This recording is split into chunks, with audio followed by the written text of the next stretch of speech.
Hi friends, இன்றைக்கி நம்ம பார்க்க போகிறது சிட்கான்ற இடம். இது அலாஸ்காவில் இருக்குது. ஸோ நம்ம க்ரூஸில் போயிருக்கோம்ல, அதுதான்.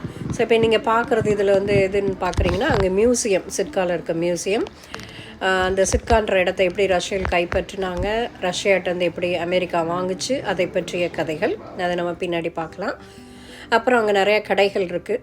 அங்கே உள்ள மக்கள் வந்து கையிலேயே செஞ்ச சில கைவினைப் பொருட்கள் எல்லாமே இருக்குது. இது வந்து ஹிஸ்டாரிக்கல் பார்க்குன்ற இடம். இந்த மரத்தில் வந்து செஞ்சுருக்காங்க பாருங்களேன் இந்த ஓவியம். இந்த ஓவியம் வந்து இந்த இங்கு எல்லாமே வந்து இயற்கை செடி கொடியிலேருந்து கிடைச்ச அந்த மை வச்சு தான் இதெல்லாம் பண்ணியிருக்காங்க. இதுவும் நிறையா வருஷம் ஆனது தான். அதுக்கடுத்து இது வந்து சர்ச்சு, புனித மைக்கேல் கத்தீட்ரல்ன்ற சர்ச்சு. இதுவும் 100 வருஷத்துக்கு மேலே உள்ளது. அதை மக்கள் புதுப்பிச்சிருக்காங்க. அதுக்கடுத்து நாங்கள் ஒரு வழியாக வந்து சேர்ந்துட்டோம் ஷிப்புக்குள்ளே. ஸோ நல்ல ஒரு பெரிய டின்னர் நல்லா சாப்பிட்டோம். அதுக்கடுத்து தூங்கிட்டோம் டயர்டாகி. ஸோ நம்ம பிகினிங்லேருந்து போகலாம் வாங்க. காலையில் 6:30 ஷிப் வந்து க்ரூஸ் வந்து இங்கே கரையை வந்து அடைஞ்சிருச்சு. ஸோ சொல்லியிருந்தாங்க சுற்றி பார்க்க போகிறவங்களாம் போகலாம் அப்படின்ட்டு. ஸோ நாங்களும் கிளம்பலாம் அப்படின்ட்டு அந்த கரையில் வந்து சேர்ந்தோடனே பார்த்துட்டு அங்கே இருக்க இன்னொரு ஷிப்பும் வந்திருந்தது. எல்லாத்தையும் வேடிக்கை பார்த்துட்டு அப்புறம் நாங்களும் கிளம்ப ஆரம்பிச்சிட்டோம்.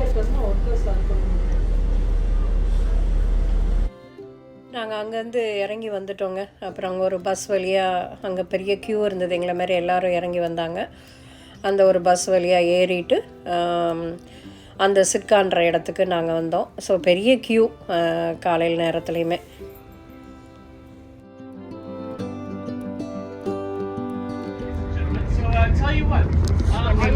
போயிட்டுருக்கோம் நாங்கள்.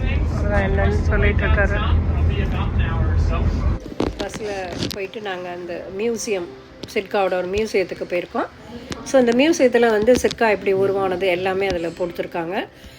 நீங்கள் இங்கே பார்ப்பீங்க. இது வந்து ஸ்ரீ அட்கான்ற இடம் தான் இப்போ சிட்கான் மாறி இருக்குது. இது டிலிங்கிட்டுன்றது பழங்குடியினர் இருந்திருக்காங்க. அதுக்கடுத்து 1800 வந்து அலெக்சாண்டர் பர்னவ் என்பவர் வந்து பிஸ்னஸ்மேன் வந்து அங்கே வணிகம் பண்ண வந்திருக்காரு. அதுக்கடுத்து ரஷ்யா மக்கள் வந்து ரஷ்யாவினர் இதை கைப்பற்றியிருக்காங்க. அதுக்கடுத்து 1867 வந்து இது அமெரிக்கா வந்து ரஷ்யாட்டேருந்து வாங்கியிருக்கு. இந்த இடத்த, சிட்கான்ற இடத்த, அலாஸ்காவில் உள்ள இடத்த வாங்கியிருக்கு. ஸோ இதான் வந்து அதோட ஹிஸ்ட்ரி. இதில் எல்லாமே இருக்குது. இந்த மக்கள் வந்து என்ன பண்ணியிருக்காங்கன்னா, அங்கே இருக்க கடலில் வந்து வேட்டையாடி அதை சாப்பிட்டு அங்கே வந்து இருந்திருக்காங்க. இதை பற்றிய கதைகள் தான் அது ஃபுல்லாமே அதில் வந்து விவரிச்சிருக்காங்க. இந்த ஸ்டோரிலாம் பார்த்திங்கன்னா ரொம்ப இன்ட்ரெஸ்டிங்காக அவங்க என்னென்ன யூஸ் பண்ணியிருக்காங்க, அந்த பீட்ஸ் இதெல்லாம் இருக்குது பார்த்திங்களா, அதெல்லாம். ஸோ அவங்க மீனை பிடிச்சு சாப்பிட்டு அதை விற்று தான் இது பண்ணியிருக்காங்க. இந்த இடத்துக்கு இன்றைக்கும் போனோம்னா நம்ம க்ரூஸ், அதாவது கப்பல் இல்லைன்னா விமானத்தில் தான் போக முடியுமா. ஸோ அந்தமாரி ஒரு தனி ஒரு சுற்றுலா பகுதி தான் இது. நல்லா இயற்கை சூழ்ந்துருக்கு, நீங்கள் பார்த்துட்டு வரலாம். அதுதான் இது அந்த அவங்களோட ஆடை அமைப்பு எப்படி வந்து அந்த பிரிட்டிஷ் மக்கள் வந்தாங்க, அதை பற்றிய வந்து கதைகள் கைப்பற்றினாங்கன்றது அதுதான் இங்கே.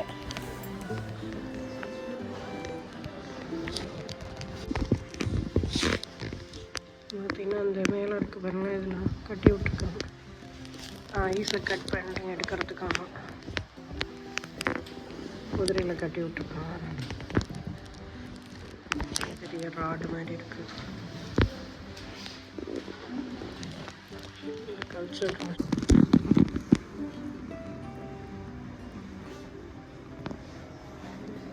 இது 1871 ஆகும்.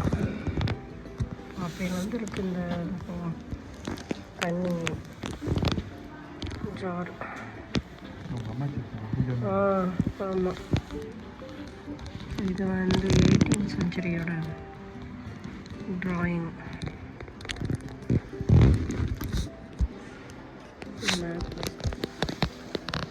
இந்த அலாஸ்காவை அமெரிக்கா வாங்கியிருக்கு 1867 அப்போ.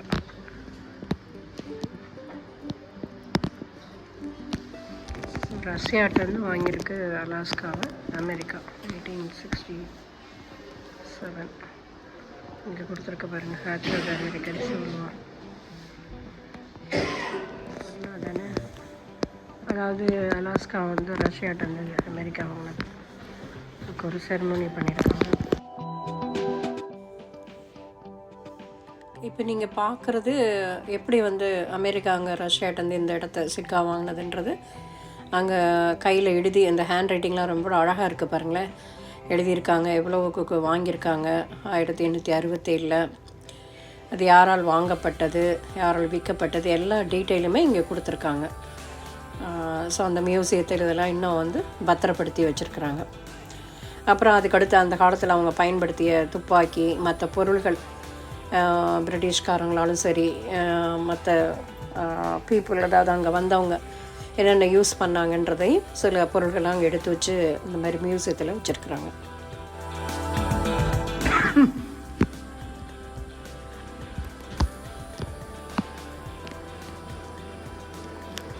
இடத்த விட்டு வர மாட்டேங்கிறார். 10-15 நிமிஷமாக நிற்கிறேன்.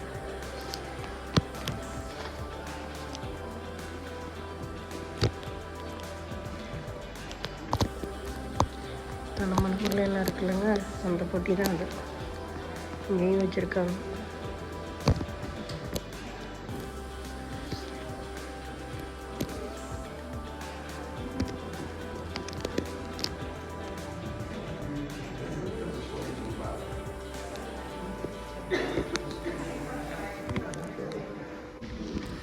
அடுத்தது புகழ்பெற்ற ஒரு சர்ச்சுக்கு தான் இங்கே நம்ம வந்திருக்கோம். புனித மைக்கேல் கத்தீட்ரல்ன்ற சர்ச்சு. ஸோ இங்கே வந்து லிமிட்டடு சேர் தான் இருக்கும். இங்கே ரொம்ப கம்மியான சேர் தான். ஏன்னா எல்லோரும் நின்று தான் இங்கே வந்து அந்த சர்ச்சில் வந்து இயேசுவை வணங்கணும் அப்படின்றது ஒரு ஆன்மீகத்தில் தாட்டில் வச்சுருக்குறாங்க. இது நல்லா இருக்குது. ரொம்ப வைப்ரேஷனும் அதிகமாக இருக்குது. அண்டு 1966 ஒரு தீ விபத்தில் இந்த ஓவியமில் மக்களால் எல்லா ஓவியங்களும் இதை வந்து காப்பாற்றப்பட்டு திருப்பி புதுப்பிச்சிருக்காங்க. ஸோ அவ்வளோ ஒரு பெருமை வாய்ந்த ஒரு சர்ச் இது. அவ்வளோ அழகாக இருக்குது. அண்டு உள்ளே நுழையும் போதே நம்மளால் உணர முடியும், அந்த வைப்ரேஷனை உணர முடியும். நீங்களும் இங்கே ப்ரே பண்ணிக்கோங்க. அவ்வளோ அருமையாக இருந்தது இந்த சர்ச், இந்த இடம்லாம். முக்கியமான ஒன்று, இந்த நீங்கள் பார்க்குறீங்களா, அது சிட்கா மடோனா அப்படின்ற ஓவியம் வந்து அன்னை மேரி மாதாவோட ஓவியம். இந்த ஓவியத்தை நம்ம வந்து சாமி கும்பிட்டோம்னா, அதாவது இதை கும்பிட்டோம்னா நம்மளுக்கு உடலில் இருக்க நோய் தீந்துருன்ற ஒரு நம்பிக்கை, ஆன்மீக நம்பிக்கை வச்சுருக்காங்க. அதுவும் ஒரு ஃபேமஸான ஓவியம் இங்கே இருக்கிறதுல.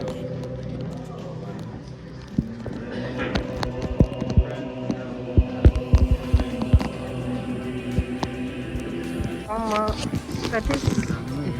இங்கே வந்து போடலை, இங்கே வீடியோ நாட்டு வந்து போடலை. யூடியூபர்ஸுக்கெலாம் காமிக்க வேணுமா? Sitka tourist place.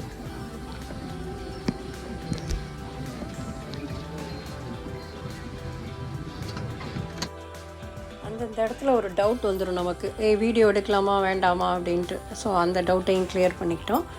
இங்கே இருக்க ஷாப்பிங் சென்டர் தான், அது ஃபுல்லாக கைவினை பொருள் இருக்குது. நீங்களும் பார்த்து ரசிங்க.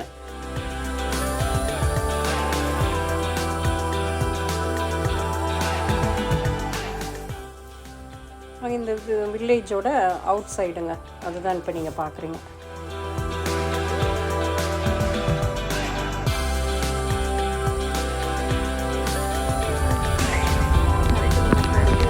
ராப்டர் சென்டர், அலாஸ்காவுடைய, அதாவது பறவைகள் காப்பகம் அப்படின்றாங்க.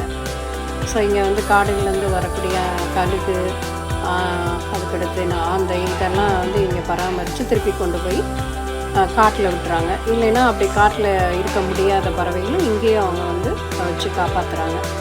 இதுக்கு வந்து காலையில் 8 மணிலேருந்து சாயங்காலம் 4 மணி வரையும் திறந்துருக்கு.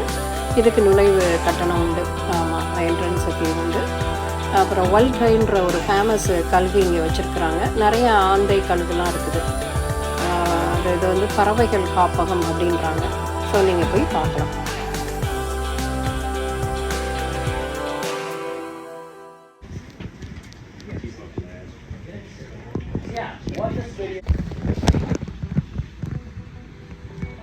இங்கே உட்கார வச்சு கொஞ்ச நேரம் காமிக்கிறாங்க வீடியோவில். அவங்க என்னென்ன பண்ணுறாங்க, எப்படி பறவைகளுக்கெல்லாம் வந்து ஒரு ஹாஸ்பிட்டல் மாதிரி இதை நடத்துகிறோன்றதில் எல்லாத்தையுமே அவங்க காமிக்கிறாங்க. அதுதாங்க, அடிப்பட்ட பறவை எடுத்துகிட்டு வந்துட்டு அதுக்கு எல்லாமே சிகிச்சையெல்லாம் பண்ணிவிட்டு எப்படி கொண்டு போய் விட்டுறாங்க பாருங்க. கழுகு தான் வச்சுருக்காங்க. ஸோ ஒவ்வொன்றையும் அப்படியே காட்டில் பறக்க விடுறாங்க. அது காட்டில் பறக்க முடியாததை வச்சு இவங்களே வச்சு வளர்க்குறாங்க.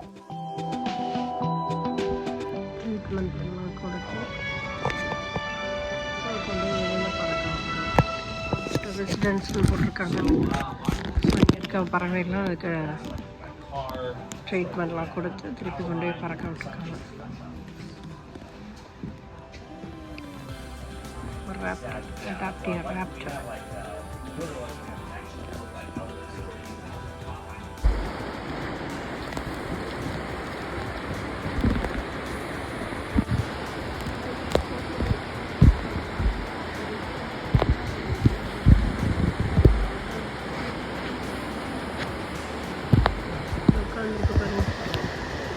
இதுக்கெல்லாம் எல்லாம் சிகிச்சையெல்லாம் கொடுத்து விட்டுருப்பாங்க பிள்ளைக்கு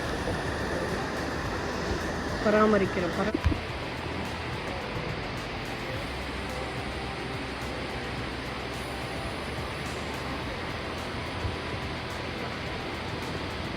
பார்க்க போகிறது ஆந்தை, அதுக்கு அடுத்து கழுகு, இந்த மாதிரி ஒவ்வொரு கூண்டுலேயும் வச்சு பராமரிக்கிறாங்க.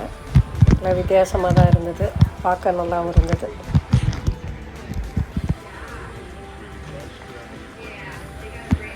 சரிதாங்க ஆந்தை உட்காந்துருக்கு.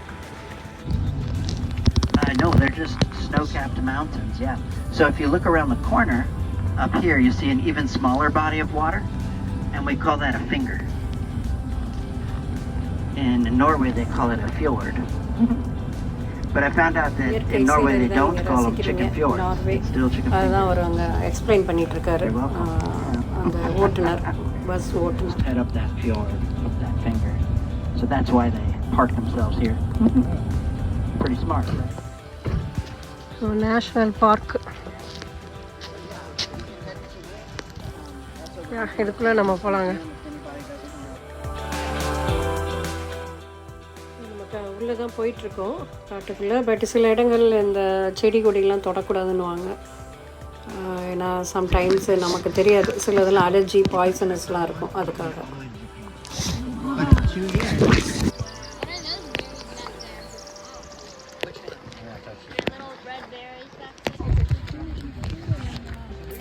காட்டுக்குள்ளே நடந்தோம், மரங்கள். அதுக்கடுத்து இந்த போல்ஸுன்றாங்க, இதை வந்து மரத்தில் வரைஞ்சிருக்காங்க பார்த்தீங்களா, இது டோட்டம் போல் அது அப்படின்றாங்க.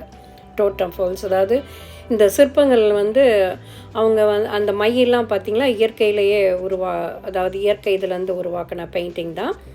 அண்ட் இதில் வந்து ஒவ்வொரு இடத்துலையும் வந்து கரடி, ஓனாய், அப்புறம் கழுகு, காகம் எல்லாமே இருக்கும். அது ஒவ்வொரு குரூப்பை வந்து சிம்பாலிக்காக கொடுக்குமா. அந்த மக்கள் பழங்குடியினரில் ஒவ்வொரு குரூப்பு, இவங்க இந்த வகையை சேர்ந்தவங்க, கழுகு இது வந்து இவங்க காகத்தை சேர்ந்தவங்க அப்படின்றதுக்கு. ஸோ இந்த பழங்குடியினர் மக்கள் தான் பார்க்குறீங்க. ஸோ அங்கேயும் அந்த ஓவியம்லாம் வச்சுருக்குறாங்க. நல்லா இன்ட்ரெஸ்டிங்காக இருக்குது. ஆஸ் யூஷுவல் நம்ம நாடு மாதிரி தான், அவங்களும் வேட்டையாடி தான் அங்கெல்லாம் சாப்பிட்டு அதை உணவாக வச்சு அப்புறம் அதை விற்று வியாபாரம் செஞ்சும் குடும்பத்தை நடத்தியிருக்காங்க.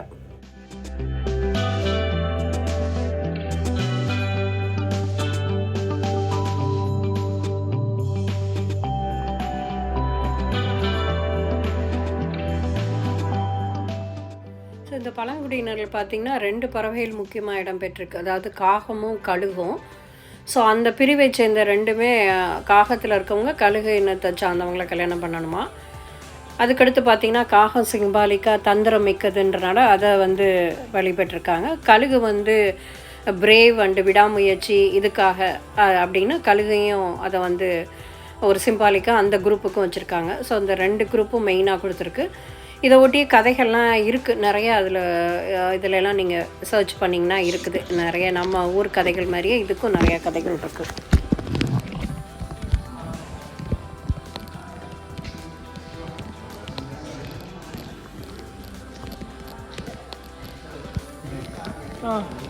இதில் என்ன சொல்ல வராங்க, ராவன் நம்ம அன்றைக்கி நெட்டில் கூட பார்த்தேன் நான். ராவன் அண்ணா காக்கா. ஓகே, 1901 வுட்டாங்க, ஒரிஜினல் வுட்டு. அதுக்கடுத்து 1982 இதெல்லாம் பண்ணியிருக்காங்க. பட் கலர்லாம் மாறவே இல்லை, அதே அப்போ போட்ட கலர் தான். 82னா 40-45 வருஷம் அதே கலரு. 31 இது உருவாக்கியிருக்காங்க.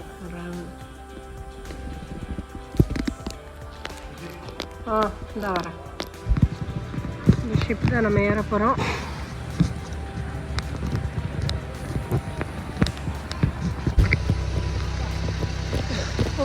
வீடியோ உங்களுக்கு எல்லாருக்கும் பிடிச்சிருக்குன்னு நினைக்கிறேன். சிட்காவை பற்றிய முழு விவரமும் இப்போ நீங்கள் பார்த்துருப்பீங்க, கேட்டிருப்பீங்க. அதுக்கடுத்து அடுத்த வீடியோவில் உங்களை சந்திக்கிறோம்.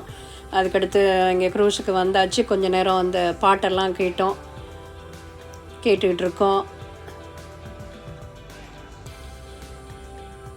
அதுக்கடுத்து இப்போ டின்னரை முடிச்சுட்டு போய் தூங்க வேண்டியதான்.